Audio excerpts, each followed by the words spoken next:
everybody. Today's an awesome day because we got the FCI intake and we're going to be bringing the Raptor and getting the new exhaust and the new FCI intake installed, and the machine is going to be dyno tuned.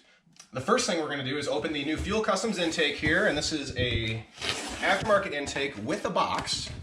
There won't be an air lid on the air box anymore.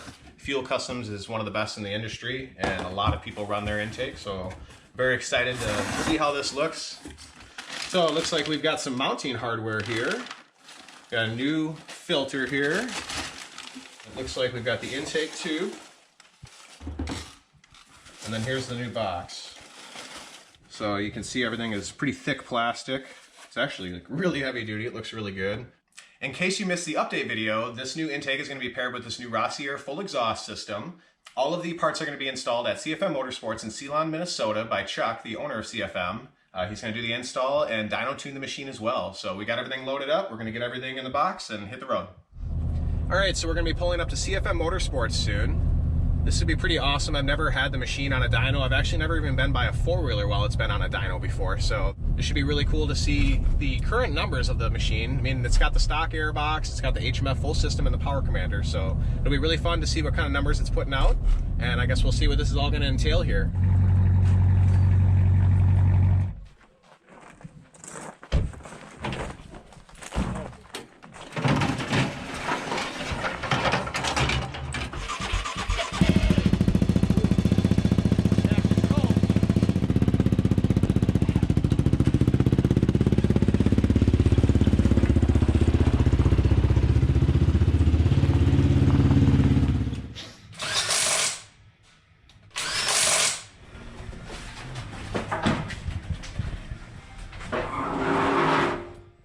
What do you run for pressure normally?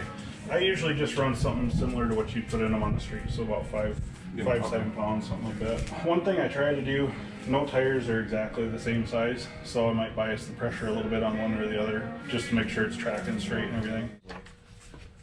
God, it looks so much better without that on there.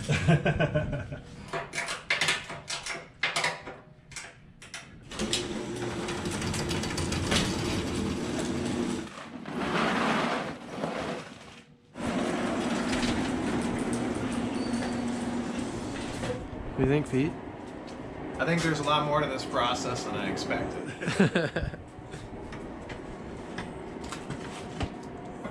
So Chuck's got the Raptor all strapped down to the dyno. Super cool to see the process and everything getting set up here. I mean, this is a lot more complicated than I expected, and he obviously knows what he's doing, so really happy that this place was recommended to me, and Chuck seems like he's really on top of it and he knows what's up.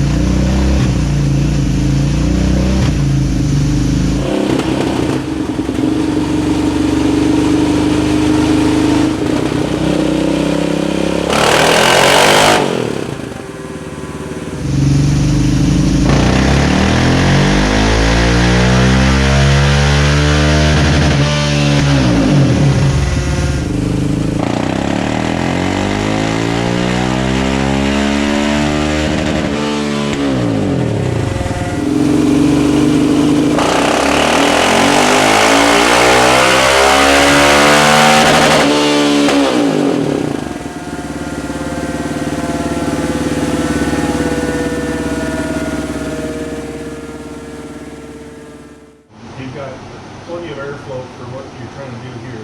Yeah. But then, you know, your cam shaft's not very big being a stock one. You're breathing through the stock air box and stuff, so and it's nursing. Yep.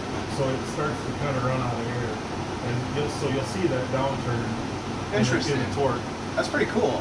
But horsepower is actually a factor derived from torque and RPM. If you really want to analyze an engine and what it's doing, you want to look at the torque graph. You'll learn a lot more from it than you'll. This is all pretty new to me, especially with stuff like this. I've just watched dyno pulls with cars online. Yeah. So to see it done on a small engine level like this, it's kind of the same, but definitely a little different processes here. This is really cool. So it's been a couple days. I'm on my way back down to Chuck's shop to pick up the quad and to see the official results. He sent me a couple teasers. I'm pretty excited to see the gains. He said that everything has came out really well. Everything went together pretty smooth. I just know that those FCI intakes can be tricky if you don't have any experience with them, and Chuck's installed a few, so once again, really glad that I decided to have him do that for me. So we'll be arriving soon, and we'll see what the results are. Hello, how's it going? Good, how are you? Good. It's good to see you again. Yeah, you too. This was what we found just in a tune-up. Just in the tune-up. So the torque stayed about the same, roughly, but we gained a whole horsepower. Yep. Just by tuning it. Yep, you can see, you know, there were certain places where it really shined. You know, the original tune must have been off a little bit here, and we found some pretty nice gain there, where there used to be a dip. So the next thing I did was get rid of the airbox lid and tune it again. When it got here, you were just getting over 50 horse. You weren't there very long. You know, now we're way over, and then, you know, we're hanging there for quite a while. So got quite a bit quicker when we did that. The next thing we did was we put the Rossier pipe on. Did you tune it separately with the Rossier? I did, actually. Certain places where one outperforms the other and back and forth. So peak horsepower for the Rossier was a little bit earlier and a little bit higher. HMF came in just a little bit later and was virtually the same at that point. I'd like to put the HMF back on now with the FCI and see, you know, how they differ now. Yeah, definitely. I wanted to see part by part, you know, every single thing we did. I wanted to see the difference that particular thing made, so that we're not doubling up on changes. We know what to blame for the difference. The final thing we did was the Rossier with the FCI. The FCI was another pretty good gain, and that thing is a monster now compared to... That's pretty crazy. 56.5 horse, and we're there sooner, and we stay over 50 till just about the top, you know, so it's a substantial gain. The overlay between when it got here and the way it's leaving is really impressive. Is really impressive. That's awesome. If you were to get these parts and not optimize the tune, yeah, I mean, you're just leaving so much on the table at that point. You don't still have it hooked up, do you? Yep. Oh, you do? Okay. Yep. So this is Chuck's Z400 here. He's going to tell us a little bit about it. I bought it in 04. Really didn't have much of anything done with it. I had some fun on a friend of mine's quad, and I decided I wanted to try it out, and this is what was used at the Kawasaki dealer that I traded my bike in at. I bought it not knowing a lot about it, went and rode it and had a lot of fun with it. Kind of been an ongoing thing ever since. I just never quite stopped. All my friends went and got 450s, and I had to keep up with them, so I kept having to find more and more power out of it, and it kind of turned into what I do. Mm-hmm. I do all the porting and stuff myself, and there's a lot of custom parts in this engine that you can't just go buy somewhere, because I had them ordered the way that they are. It's got a custom piston, custom cams. This one's got an FCR carburetor on it off of a YFZ 450 that's been bored to 44 millimeters.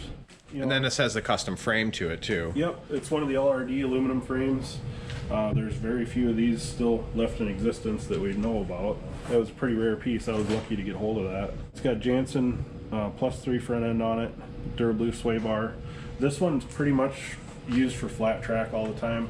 Mm-hmm. It's just such a unique quad. You just don't see a lot of builds of this caliber because most people would have gotten a 450. Right. As it sits, it's got about 65 horsepower. It's been as high as 70, and the crankcases start breaking in half. This particular engine is 490 cc's, and it's got about 50 hours on it. Wow. This would be really cool for people to see that maybe dream big with their Z400, you know?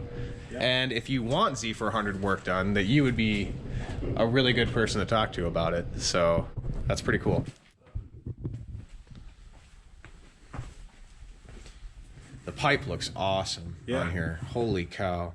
And this is so different too than the HMF as far as the muffler, I think, is shorter, isn't it? Yeah, it is. Yeah, the muffler's shorter, but it mounts... Oh, interesting. It mounts to the grab bar. Yep. I thought that it was going to mount lower down, but then you sent me the picture, and I mean, man, it looks really good on there. I actually like how it looks a lot more in the HMF. Yeah, we haven't looked underneath this yet. Underneath the seat. Holy cow, this is like way different. Yeah, it's quite a difference. I guess it's just weird to me that that cover's not on here, and I'm just used to seeing what I was seeing before. Right. And then this is that outer wear. Yep. The nice thing with these, you know, if you get any sand or if you get into sand much or whatever, it just kind of brushes right across. Yeah, it brushes right off. Maybe I won't be following everybody all the time anymore. Maybe I'll be in front now and then just to not eat so much dust. And we're just going to more or less show you guys how it sounds and just do one more example run on the dyno with the new setup. I gotta hear it without the earbuds in first here. See if it is louder. Yes. Yeah, I think it's louder. Yeah, I definitely gotta put these in. This is like, that's loud, for sure.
It sounds awesome. Like, it sounds like it's running really good.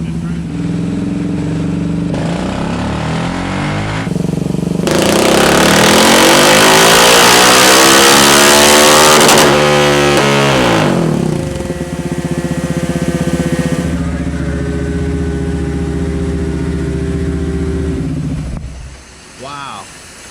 That's wild. Yeah, right there. I mean, when you hit it, No, it's aggressive. I think you're right. It's a hair louder. Yeah. Just like a little bit louder.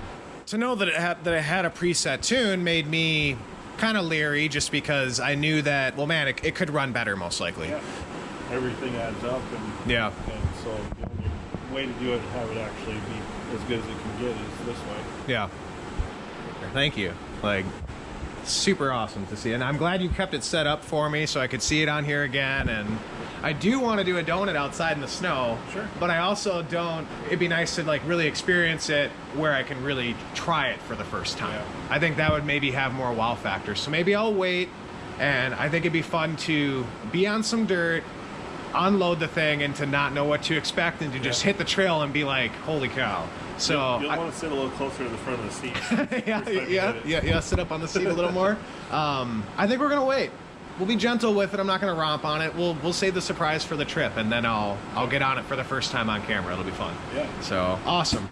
All right, the snow tires are back on. We're gonna get this loaded up and hit the road. That's loud, dude. That's gonna sound good in the woods, though. Yeah. That's gonna scream. This is gonna be so cool. Well, I can let you close up. All right. Thank you so much, man. You bet. Thank you. You did such a great job.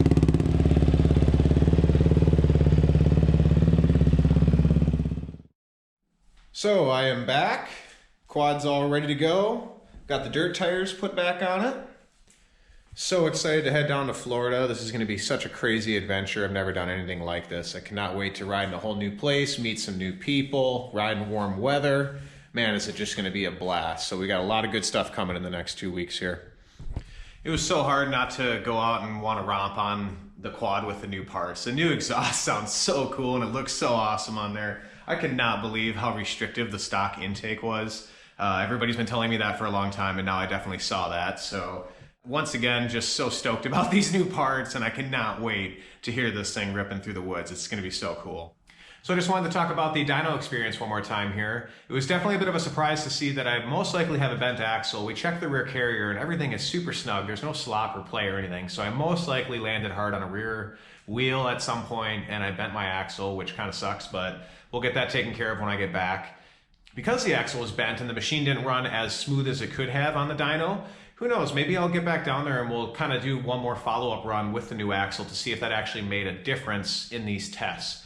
I also just wanted to talk about dyno tuning in general and just say that I am fully aware that The numbers that I saw here are just numbers. The main thing that we were looking for was to see the difference in these results. So some of you guys may think that it was underpowered or overpowered, or that some of these numbers may not be true to your own personal experiences, but every dyno machine is a little bit different. They're set up differently. The people that run them do things differently. And I just wanted to reiterate that having this type of work done is totally priceless no matter what. I mean, just after dropping it off, he was able to pull a couple more horsepower out of it, just tuning it and taking the lid off of it. So if you've got the big 3 setup on your quad, or at least a power commander, and you're running a preset tune, you could be leaving a little bit on the table without having it optimized. So definitely look into potential dyno tuners in your area. And if you're in the Midwest at all, man, I would drive several hours to have Chuck work on my stuff. So it was awesome to try something new, and I hope to do more unique content like this for my channel. So until then, I hope you guys liked the video, and you guys have a great one. We got the big trip coming up, and we're leaving tomorrow. So we'll catch you guys on the next one. So we're at Stouffer's. Got the little mascot with us. What do you think, Daisy? You think you're ready to go home, aren't you? Yeah, we'll go home soon. So this is the new trailer. It's an Aluma trailer. They're based out of Iowa. Man, that thing is sweet. So the rectangular shape is 14 feet, and then we got a 2-foot V here. Some diamond plating on the front. It's a double axle with trailer brakes. It's got a 6.5-foot tall ceiling. Love the black. Hopefully this gets wrapped eventually. It's gonna look sharp.